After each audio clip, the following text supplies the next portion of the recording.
Ele é líder espiritual e dono de uma emissora de televisão. Eu vou chamar o fundador da Igreja Universal do Reino de Deus, Edir Macedo.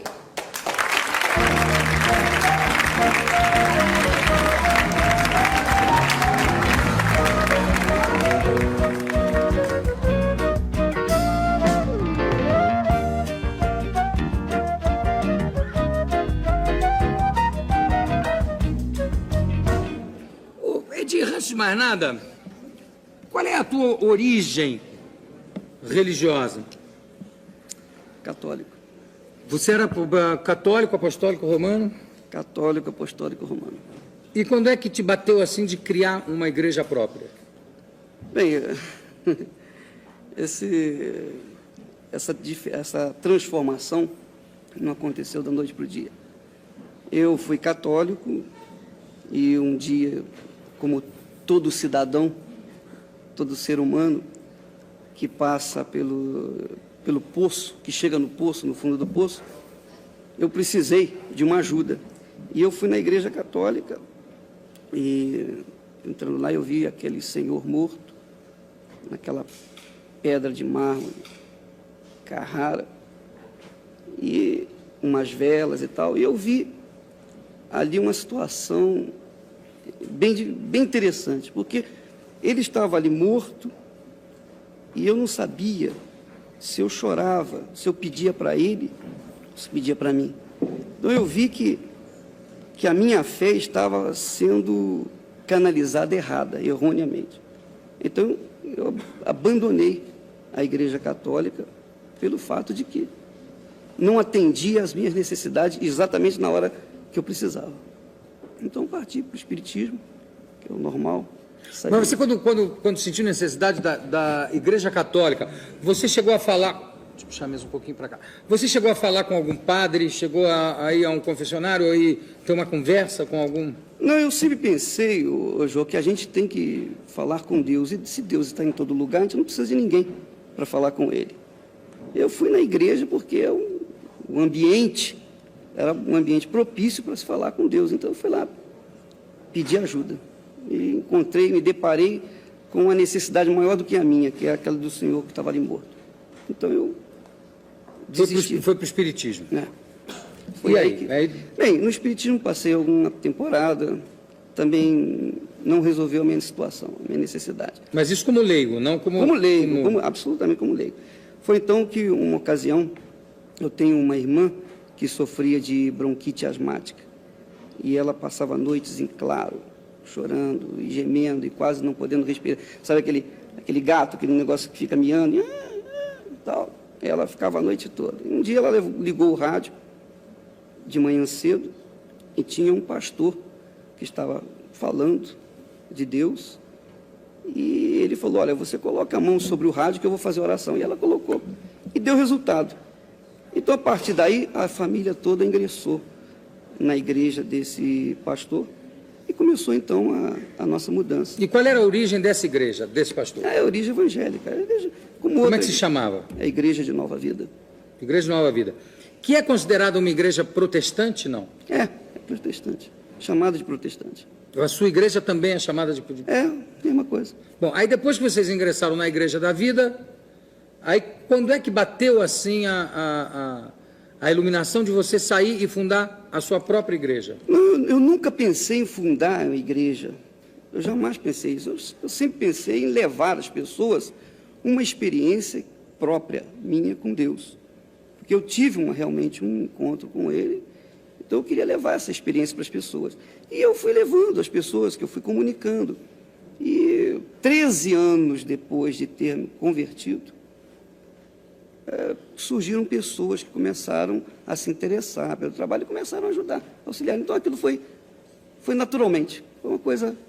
Qual foi o primeiro local físico assim que você teve? Foi lá na Abolição, no Rio de Janeiro, lá uma antiga funerária.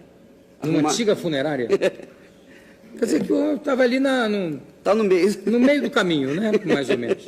Né? Já é um lugar intermediário. É isso aí. E quando é que você foi para os Estados Unidos? Porque a gente vai para Nova York, liga a televisão e você tem horários, Bispo Macedo está lá falando e está lá apresentando espetáculos de conversão, de cura, etc. Quando é que você saiu da funerária da abolição e foi para Nova York? Não, aí já faz... Isso foi... Quando nós começamos, foi em 77. A nossa saída para os Estados Unidos foi em 86. A BBC de Londres fez um trabalho sobre a Igreja Universal e passou lá nos Estados Unidos. E veio um pastor interessado, veio conhecer o nosso trabalho e nos convidou para começar esse mesmo tipo de trabalho, já que a gente lidava com pessoas drogadas, viciadas, pessoas já destruídas. Então, ele nos convidou para trabalhar em Nova York. Foi aí que nós começamos lá. Quer dizer, você começou participando de uma outra igreja lá em Nova York? Exatamente. E aí fundou a sua igreja em Nova York? Sim. Né? Foi exatamente isso. E o poder de cura, Edir, você tem realmente o dom da cura? Não. Ou é uma coisa assim do momento, da coletividade, etc? Não, eu não tenho o poder da cura, eu não sou, de forma nenhuma, curador. Quem tem o dom de cura é o Espírito Santo. Os dons pertencem a Deus. E Ele usa pessoas, assim como usou apóstolos, assim como usa pessoas hoje, e qualquer leigo. Mas você é um intermediário do Espírito Santo em casos de cura? Não, todas as pessoas que se entregam a Deus estão capacitadas para orarem para outras pessoas necessitadas e serem usadas por Deus. Não precisa ser pastor, não precisa ser bispo, não precisa ser nada. Pode ser um leigo, basta crer. Jesus disse, crê, tudo é possível àquele que crê. Então é você mesmo. Você falou em Jesus. Agora, a Igreja Universal, ela se apoia mais no Velho Testamento ou no Novo Testamento? Em ambos. Em ambos. O Velho Testamento é a base do Novo Testamento. Nós nos apoiamos no Novo Testamento, mas o Velho Testamento faz parte da nossa... No Velho Testamento você tem o Deus temor, né? Do temor. No Novo você tem o Deus do amor. Quer dizer, é uma mudança muito significativa aí. O Velho Testamento apresenta Deus de longe, falando com o homem de longe. Quando ele falou com Moisés, falou de longe. No Novo Testamento apresenta Deus junto do homem, Jesus andando junto do homem.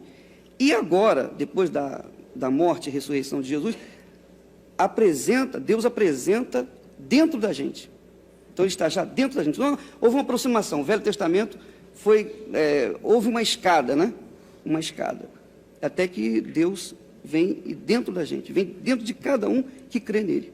Não vem dentro de qualquer pessoa, mas daqueles que realmente creem nele. Você falou em Moisés, me lembra uma definição do meu amigo Nizam Guanais, que diz que para ele Moisés foi o maior corretor de imóveis da história, que ele conseguiu convencer um povo inteiro a atravessar um deserto durante 40 anos para ir mostrar um terreno. Todo mundo atrás. Você falou que não precisa ser... Qualquer leigo pode ter o poder da cura, quer dizer, ser intermediário do Espírito Santo. Não precisa ser um padre, não precisa ser um bispo. Por que o bispo Macedo? Quer dizer, por que a nomeação de bispo? Não, o bispo, ele é um administrador. Uma palavra bíblica, ele é um administrador espiritual. Então, a função dele, o pastor, ele lida com o povo, o bispo lida administrativamente com os pastores, com o clero religioso. E como eu ensino os pastores, eu sou professor, eu ensino, eu dirijo, eu tenho a minha função de pastor e de bispo, de fato e de direito, então eu sou um bispo. Não porque eu tenha me designado bispo, mas pela função. Pela função, não, pela coordenação do presbitério da igreja. Como é que cresceu nos Estados Unidos? Nos Estados Unidos, os pastores eletrônicos foram muito abalados no seu prestígio pelos escândalos, alguns escândalos sexuais e alguns escândalos financeiros que aconteceram. Até que ponto isso interferiu na tua igreja, lá nos Estados Unidos? Não interferiu em nada, porque nós sempre procuramos levar as pessoas a uma fé em Deus e a diferença da igreja eletrônica, desses pastores eletrônicos, é que eles usam a televisão para fazer a igreja das pessoas dentro de casa. E nós não, trabalhamos com as pessoas tete a tete, face a face. Mas mesmo dentro de casa, quer dizer, tem milhares de pessoas assistindo sempre, né? Em locais enormes. Sim, eles assistem, mas o pastor está atrás das câmeras. Quem tem que estar atrás das câmeras são os artistas, e não o pastor. O pastor tem que estar junto das ovelhas. Os artistas têm que estar na frente das câmeras, aliás. Né? Exato, ou na frente das câmeras. Na frente. Mas o pastor ele tem que estar junto com as ovelhas. Tem que estar ali coladinho. Não, mas também você sabe que tem artistas atrás das câmeras. Você vê, se não houver artistas atrás das câmeras, os artistas que não aparecem. Nós temos até um artista mesmo aqui atrás da câmera, que é o Ed Murphy, que está ali atrás daquela câmera, que é o famosíssimo cameraman, que está todo encolhidinho ali, para não aparecer, mas não adianta, Ed, você tem que... Ô, Edir, como é, nos Estados Unidos, por exemplo, na televisão, você tem um canal de televisão ou você compra o horário para passar o teu programa? Não, lá... Você é dono de um horário? Lá a gente aluga, como aqui também, né? Há um aluguel de tempo. Nós compramos o horário. Mas aqui vocês compraram a TV Record. Nós compramos. A igreja adquiriu. Como é que, de repente, uma igreja só, quer dizer, a Igreja Universal do Reino de Deus, quer dizer, não é ligada a nenhuma outra igreja protestante, consegue angariar tantos donativos a ponto de poder comprar horários de televisão nos Estados Unidos, que é uma coisa cara, e comprar uma estação de televisão no Brasil? Bem, em primeiro lugar, para responder essa pergunta, nós temos que dizer o seguinte, João. A televisão, a Record, ela não foi comprada nem à vista, não foi comprada cash, com dinheiro na mão. A televisão tinha um passivo, e nós assumimos o passivo, e o saldo está sendo pago em parcelas. Então...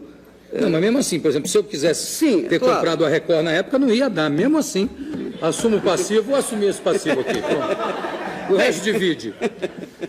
Bem, eu não sei as suas condições, mas a igreja luta, né, ela trabalha, ela naturalmente tem ofertas, e as ofertas são destinadas para o desenvolvimento do trabalho da igreja. Com isso, a igreja foi afetada pelo Plano Collor? O Plano Collor chegou a bloquear parte dos rendimentos Não, porque, da igreja? Porque o que... Os rendimentos da igreja ficam lá fora. Boa sua pergunta. Não, veja bem, a igreja não teve tempo e não houve tempo suficiente para se bloquear o dinheiro dela.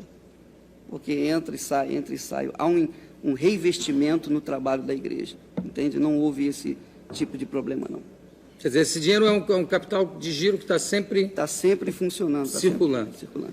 Ô, Edir, você, junto com outros membros da Igreja Universal, uma coisa que, aliás, você nega, mas que aparece nos jornais, os jornais têm falado muito nisso, está com processos por charlatanismo. Isso é verdade ou é mentira? Não existe. O que há de verdade nisso e o que há de... Não existe. Não existe nenhum processo contra nós. Existe, sim, um trabalho de alguns segmentos da sociedade que procuram ou tentam deteriorar a minha imagem ou o trabalho da Igreja Universal do Reino de Deus. É justamente é apenas isso. E por que acontece isso, Edir? Porque, veja bem, João, você imagina, todo mundo que põe a cabeça de lá de fora, logo tem que se preparar para levar a flechada, né? Todos os grandes homens que começaram a desenvolver, a fazer um trabalho, eles tiveram esse tipo de problema que eu estou enfrentando atualmente. Apenas uma questão de inveja, né? De alguns segmentos da sociedade. Outra coisa, não teve algum caso, parece que foi noticiado, que teve caso de cura de aidético através da Igreja Universal do Reino de Deus. Uhum. É verdade isso? É verdade, sim. Um caso de cura comprovada? É verdade. Por que vocês estão rindo? Por quê? Hein? Ora essa. Mas é comprovado? Quer dizer, foi um caso comprovado, um teste negativo e tudo? Temos mais de um caso? Vários casos. Comprovadamente. E isso se dá de que forma? Durante a reunião? Isso se dá através da fé das pessoas. A fé, você sabe que a fé, o João, é uma coisa muito forte. Quando você crê em alguma coisa, como em Deus, e crê em si próprio, tudo é possível para você. Então, é possível acontecer. Essas coisas extraordinárias, essas maravilhas acontecem pela junção, pelo trabalho que Deus executa. Não sei, mas acontece em assembleia ou acontece a pessoa depois é que vem comunicar que estava... Exatamente. Isso é assembleia. Depois é que eles aparecem e comunicam, né? Vêm com exames, etc., mostrando, atestando. E a gente vai comprovar com os médicos para ver se realmente foi. Para não ver se é mentira, né? Às vezes a pessoa pode aparecer. E para terminar, eu queria te perguntar o seguinte, Edir, em relação à televisão, qual é até que parte há uma interferência da igreja na programação da televisão? Como é que você administra isso? Bom, a televisão, nós temos um programa, nós abrimos a programação e fechamos a programação. Durante a programação inteira, ela está voltada apenas para o próprio trabalho da televisão.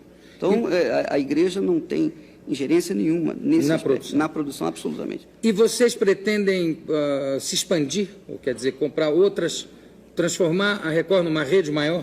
Hoje já é uma rede, ela já está com satélite para todo o Brasil. A rede já é. E estamos trabalhando para ela crescer, né?